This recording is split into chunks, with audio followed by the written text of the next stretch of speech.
Dan Sri Speaker, soalan saya nombor 6.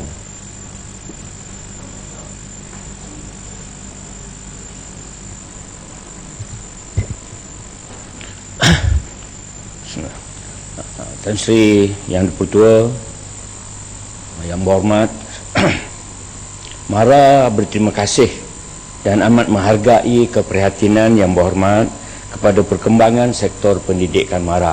Terima kasihlah. Untuk makluman Yang Berhormat, Malaysian Institute of Aviation Technology ataupun MIAT ini merupakan institusi latihan penyelenggaraan kapal terbang dan teknologi penerbangan di bawah seliaan Universiti Kuala Lumpur UniKL yang dimiliki oleh MARA. Pada ketika ini, UniKL MIAT beroperasi di Sepang, Selangor sejak tahun 2002. Walau bagaimanapun, kerajaan telah bersetuju supaya UniKL MIAT Sepang yang ada ini dipindahkan ke Subang berdasarkan keperluan kampus UniKL. MIAT perlu mempunyai live aircraft di dalam latihan penyelenggaraan pesawat dan kampus perlu mempunyai akses landasan kapal terbang, iaitu taxiway. Pihak MARA telah mendapat kelulusan Unit Perancang Ekonomi Jabatan Perdana Menteri untuk membina sebuah kampus yang lengkap dengan kemudahan untuk menjalankan program maintenance, repair dan overhaul MRO.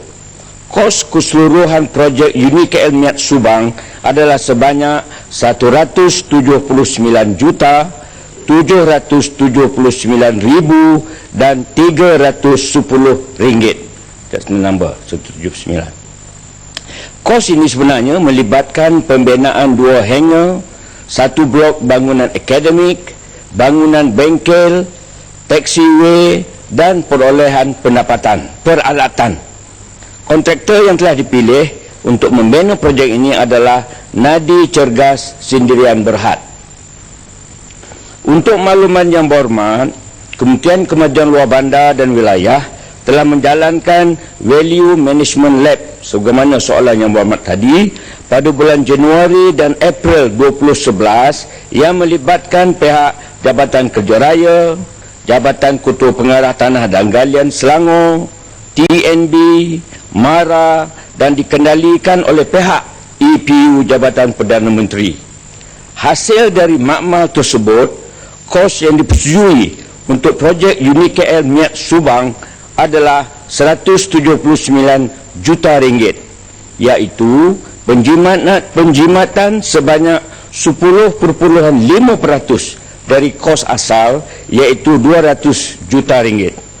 Dengan adanya makmal tersebut, projek ini dapat dilaksanakan insya-Allah secara optimum menepati skop dan siling yang ditetapkan. Terima kasih, Tan Sri. Terima kasih Tan Sri Speaker. Terima kasih Yang Berhormat Menteri yang telah pun memberikan penjelasan yang baik, dan saya ingin dapat penjelasan tambahan, iaitu kenapa projek ini dilaksanakan secara nego, tidak dibuat secara tender terbuka.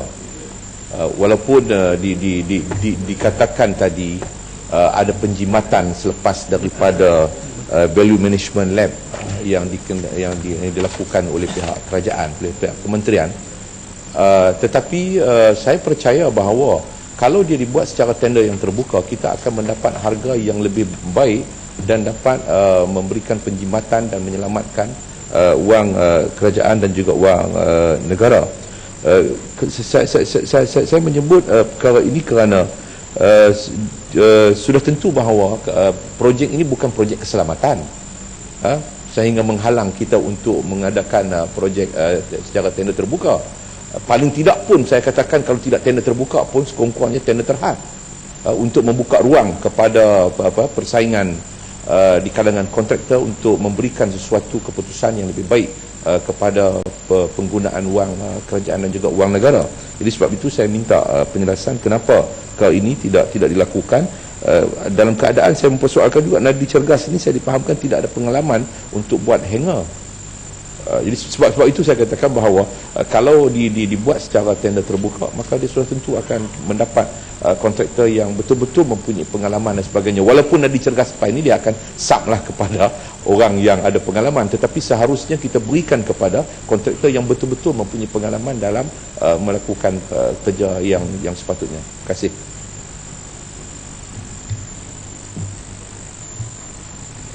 Tan Sri Yang Dipertua dan juga kepada Yang Berhormat Kok Sena yang prihatin dan begitu merasakan memberikan cadangan-cadangan yang baik, dan saya terima cadangan Yang Berhormat itu.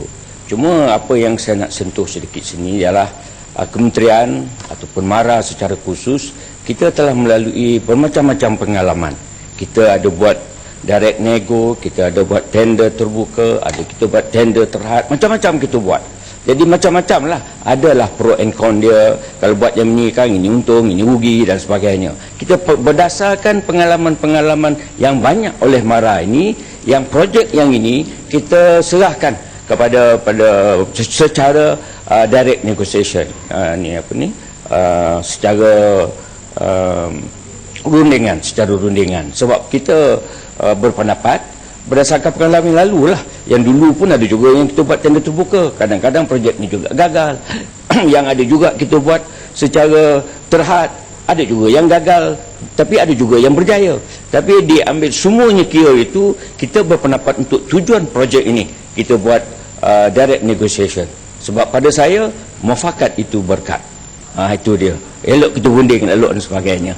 Jadi berkenaan dengan syarikat tadi, Yang Berhormat, sebenarnya macam-macam. Kita ni kadang-kadang atas nama dia syarikat dia, tapi kadang-kala pengendalian yang menjalankan syarikat tadi memang ada pakar-pakar tertentu di dalamnya. Jadi tak gunalah kita syarikat besar, kita yang tak ada pengalaman, syarikat itu sendiri akan kerugian. Apatah lagi misalnya MARA Unit KL. Oleh kerana itu syarikat ini berdasarkan kepada rundingan kita itu, kita fikir ini syarikat yang layak lah. Ini pada pendapat kita. Jadi pada pendapat Ibu Rahmat tak tahu. Jadi kita begitulah keadaan dia. Jadi kita yakin dan kita mendoakan, supaya projek ini akan berjaya dan akan memberi manfaat kepada anak-anak kita dalam bidang penerbangan. Yang ada di Sepang ini, saya melawat hari itu, saya tengok alhamdulillah, syukur dalam keadaan cukup baik. Sebab itu kita nak pindahkan ke Subang. Jadi penerangan saya cukup jelas. Kalau dia tak jelas, kita boleh berunding di luar, Yang Berhormat. Terima kasih.